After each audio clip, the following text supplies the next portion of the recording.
My name is Laura R. Farnham, and I'm the same age I was the last time they decided who I was allowed to be. Thanksgiving at my parents' house has always felt like a performance, not the warm, sentimental kind, but the exhausting one where everyone knows their lines and no one dares to improvise. Every year I go anyway, convincing myself that maybe this time would be different, that maybe someone would ask about my work without twisting it into a joke, or notice that I exist beyond family emergencies and group texts. I suppose some part of me still hoped for a miracle. The house smelled like burnt rolls and cinnamon that had been overused to hide something else. Maybe resentment, maybe disappointment. My mom had already opened the wine, which meant she was floating somewhere between cheerful and absent, smiling at the wrong moments, nodding on autopilot. My dad was planted in his recliner, yelling at the TV like the quarterback could hear him. Josh and his wife Rachel arrived late, as usual, with a store-bought pie and their son Levi balanced on Josh's shoulders, like a postcard version of a happy family. My mom made a huge deal about the pie. She clapped her hands, praised it, asked where it was from. I stood there holding the cheesecake I'd brought from a bakery people line up for, the one she specifically asked me to bring. She barely glanced at it. It sat untouched on the counter while everyone raved about Josh's dried-out pumpkin pie like it was a sacred offering. I told myself it didn't matter, that it was just dessert, but the familiar sting crept in anyway. Josh has always been the favorite. Failed 2 majors in college, dropped out, landed a warehouse job through one of my dad's friends, married a woman who treats every room like it revolves around her, and somehow still emerged as the success story. I, on the other hand, make good money working remotely, travel a few times a year, have no debt, and apparently that makes me the family question mark, the one they whisper about. Dinner was tense in the quiet way that only family dinners can be. Polite voices, sharp edges. No one asked about my life. I'd just gotten back from Spain the week before, but when I mentioned it casually, Rachel tilted her head like I'd said I'd joined a cult. Must be nice, she said, smiling thinly. Traveling all the time, not worrying about anyone but yourself. Josh laughed, and that was enough to derail the rest of the meal. The food wasn't good. Dry turkey, bland stuffing, lumpy gravy. I ate anyway because I knew if I didn't, they'd say I was being dramatic. I stayed through the whole thing, right up until dessert.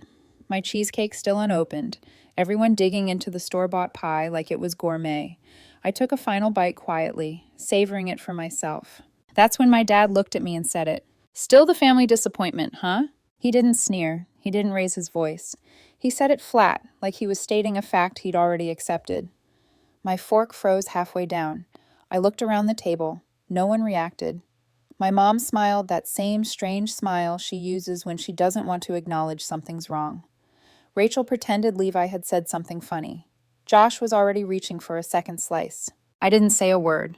I stood up, grabbed my jacket from the back of the chair, and walked out. I didn't slam the door. I didn't need to. The silence behind me was louder than anything I could have said. I drove back to my apartment, opened the cheesecake, and ate it properly. That night, I didn't lose sleep because I was angry.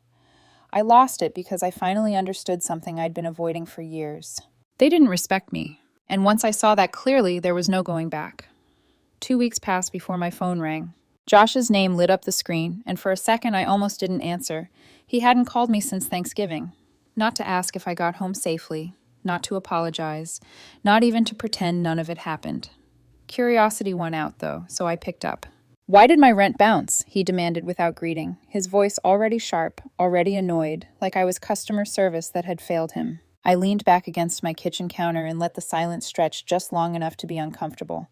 "Maybe," I said slowly, the disappointment's finally pulling back. He didn't laugh. He didn't even pretend to. There was a pause, just a few seconds, but I could tell by the way he inhaled that he understood exactly what I meant. Then his voice rose. "Are you serious right now?" "Dead serious." That's when he lost it.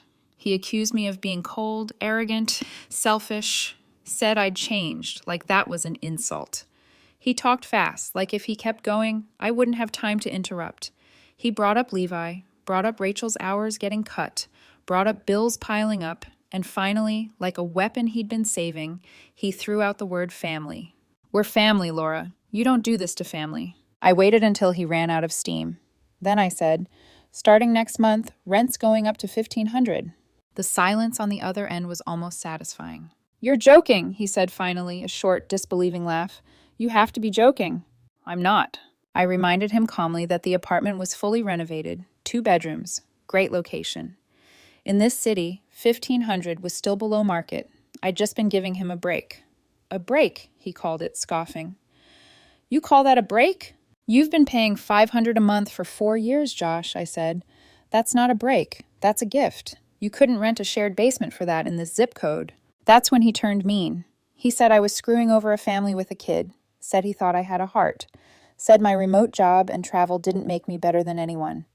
Then he made the mistake of saying the thing he probably believed all along.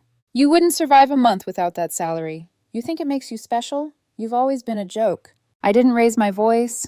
I didn't argue. I just looked at my phone and said, "New rent is $2,500. His jaw practically hit the floor through the speaker. He laughed again, louder this time, like I was bluffing. "You're insane," he said. "I'll get a lawyer." "There's no lease," I replied. It was all verbal. He stormed off the call, muttering threats that didn't scare me nearly as much as they should have. A few hours later, Rachel texted me. Not one message, but a wall of them. Emotional, panicked, guilt-soaked. She talked about Levi, about how he didn't deserve this, about how they'd end up homeless if I kept pushing, and then she added the line that settled something permanently in my chest. "You wouldn't be doing this if we were really your family." That was the moment I stopped second-guessing myself. I didn't reply. I didn't explain. I didn't soften anything. For 4 years, I'd given them that apartment because they begged, because they said it was temporary, because they promised they'd get on their feet. I kept the rent low, not because I felt guilty, but because I didn't want them to feel embarrassed. I protected their pride while quietly eroding my own boundaries. 3 days later, Josh showed up at my door. No warning, no text, just pounding like he owned the place. I opened the door slowly, and there he was, red-faced, breathing hard, eyes wild with entitlement. "You're actually doing this?" he demanded. "You're tripling the rent just like that?" "It's more than triple," I said calmly. "What do you think is fair?" "Fair?" he snapped. "We have a kid. You knew we were barely making it. You pull the rug out from under us and act like it's business." "I gave you 4 years," I said. "That was business." He sneered, said I had no idea what real life was like, that my little lifestyle bubble didn't mean anything, that I disgusted him. And as he turned to leave, he muttered something under his breath about how people like me always thought they were better than everyone else. I watched him walk away and realized something that felt oddly calming. They never saw me as a sister. They saw me as an ATM. I thought the money was the worst part. I really did. I thought the ugliest thing about this whole situation was the entitlement, the way Josh could scream at me like I was the villain for finally asking him to pay something close to reality.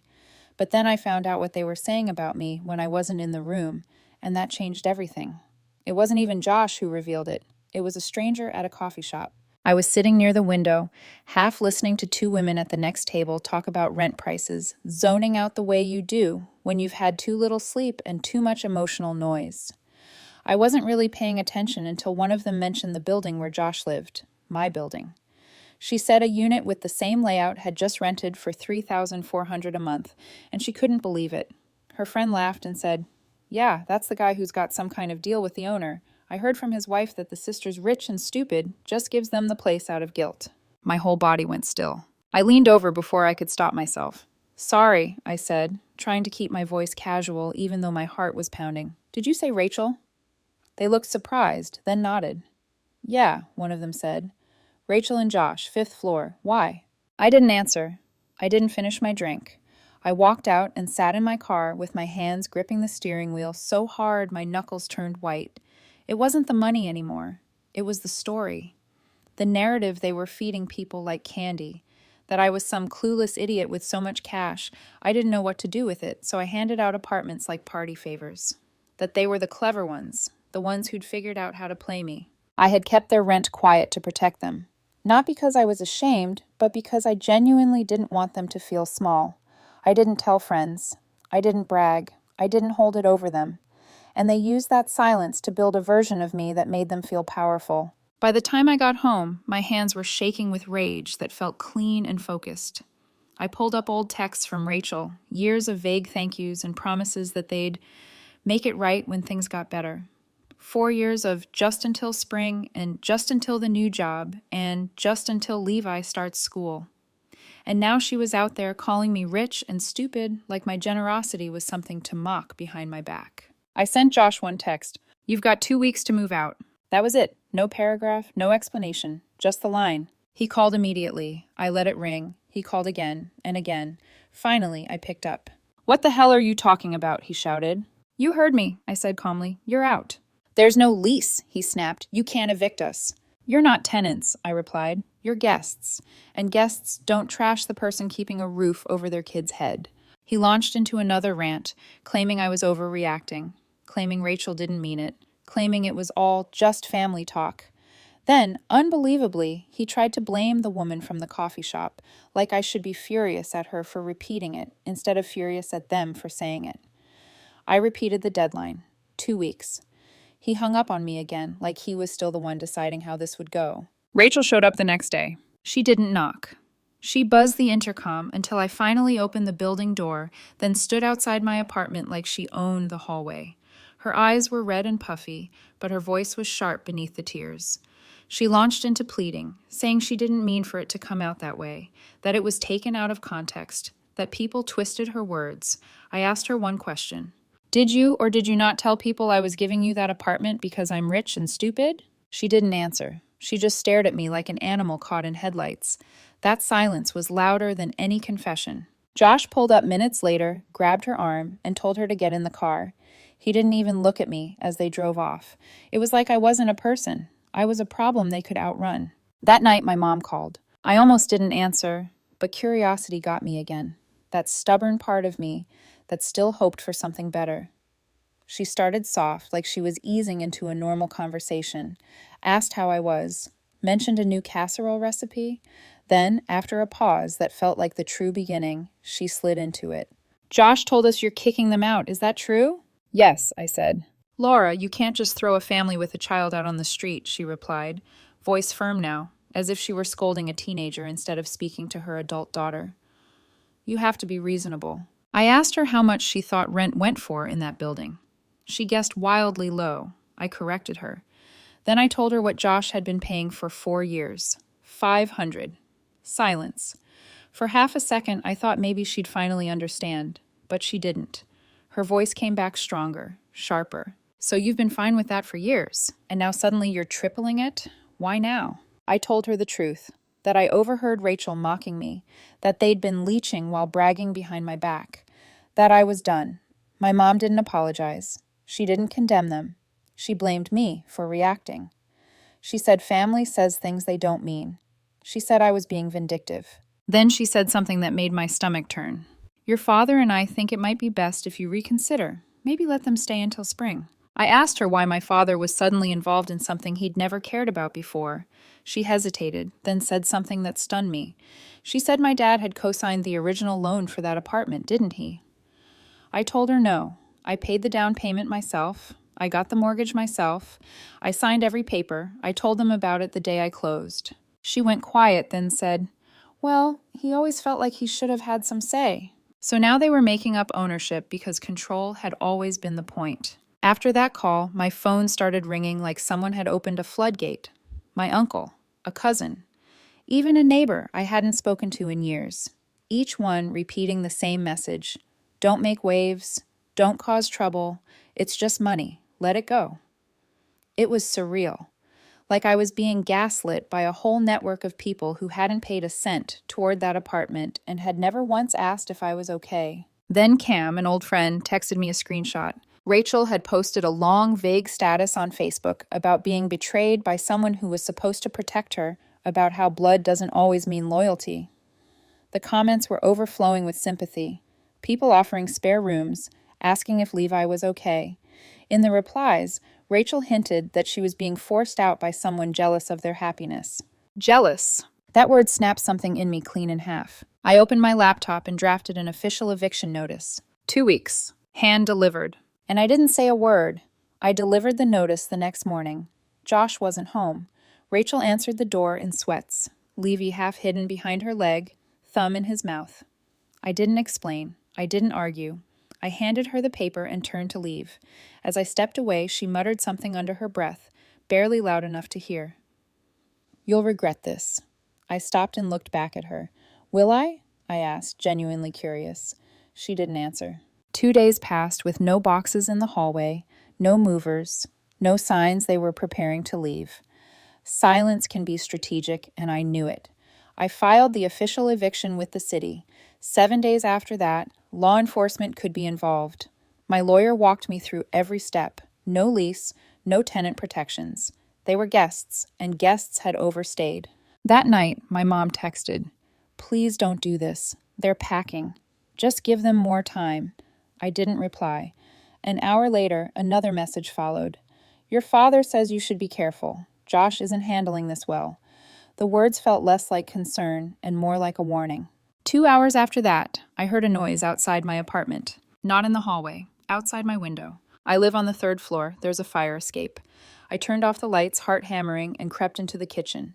I peeked through the blinds and saw a shadow crouched near the window, a shape moving where no one should be. I yanked the window open and yelled as loud as I could. The figure jolted, scrambled, and disappeared down the ladder. I didn't see the face, but I didn't need to. The next morning, I filed a police report. I gave them the photo of the door damage I'd just received from building management, the one I hadn't even known existed until then. The word thief had been gouged into the wood below the peephole, deep and aggressive. No one had reported it. Not the neighbors, not the office. I knew why. Josh had probably done it himself or let it happen and told Levi not to say a word. He was 5, not stupid, just easy to coach. I emailed the report and CC'd Josh. I didn't accuse him outright. I didn't have to. That night, the movers showed up. Boxes, noise, Levi crying, Rachel barking orders, Josh not speaking to anyone. They cleared out by midnight. The next morning, I walked through the apartment with the keys. It was trashed. Scuff marks on the walls, cupboards hanging open, carpet ripped at the corner, peanut butter smeared handprints on the sliding glass door. No note, just a receipt on the counter from a hardware store. One item purchased, wood carving tool, paid in cash. I stood there for a few minutes, not angry, just strangely calm. There was something poetic about it, the way they left destruction behind like a child breaking a toy they didn't want anyone else to have.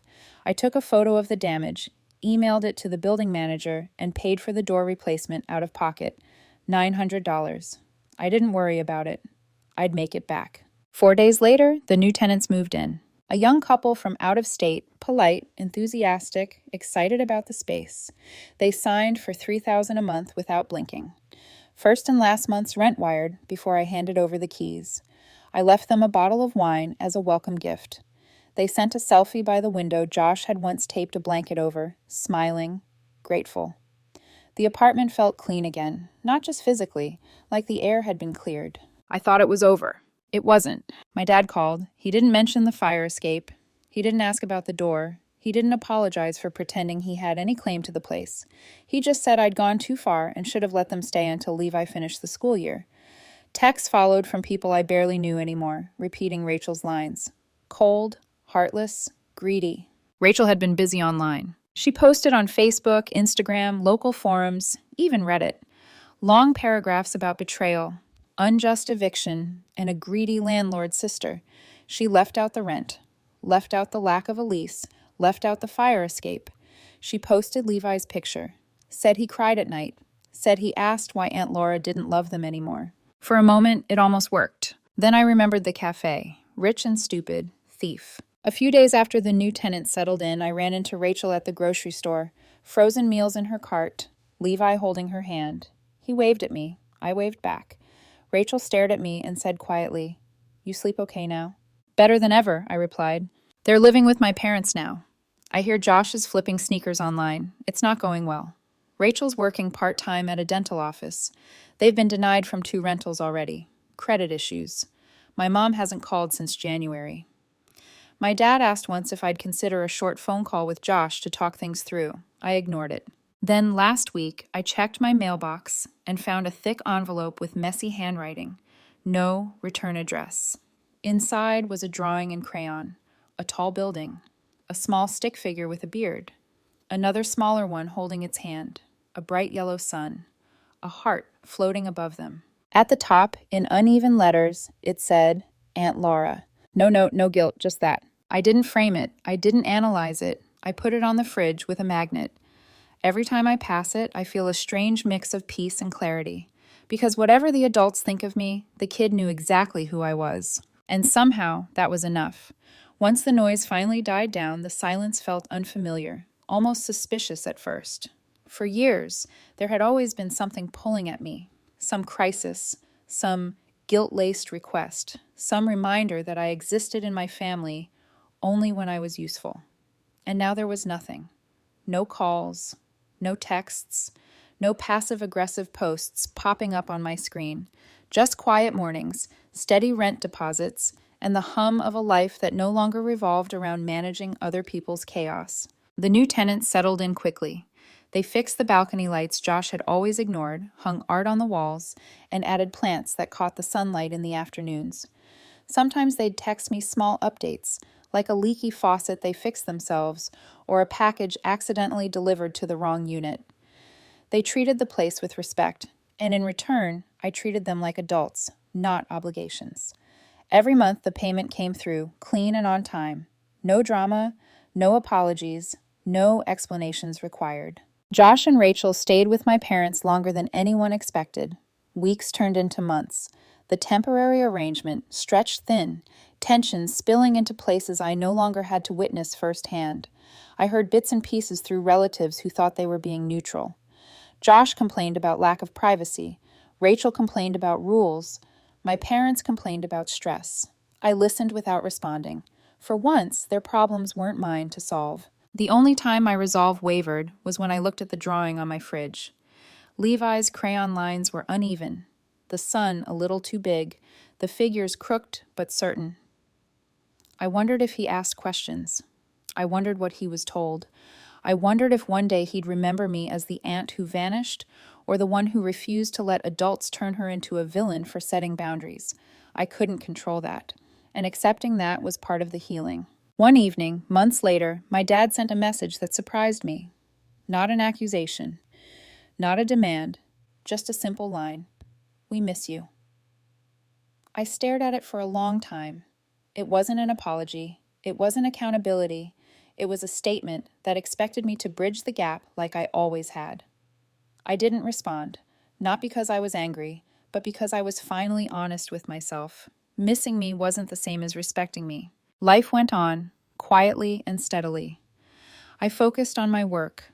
I traveled again, not as an escape, but as a choice. I made friends who knew me without history weighing them down. I built routines that felt good instead of obligatory. And slowly, without fanfare, the label they'd given me lost its power. Family disappointment. It used to sit in my chest like a verdict, like a sentence handed down without trial. Now it felt hollow, outdated, something that belonged to a version of me I no longer lived inside. I wasn't a disappointment. I was simply someone who stopped accepting crumbs and started demanding respect.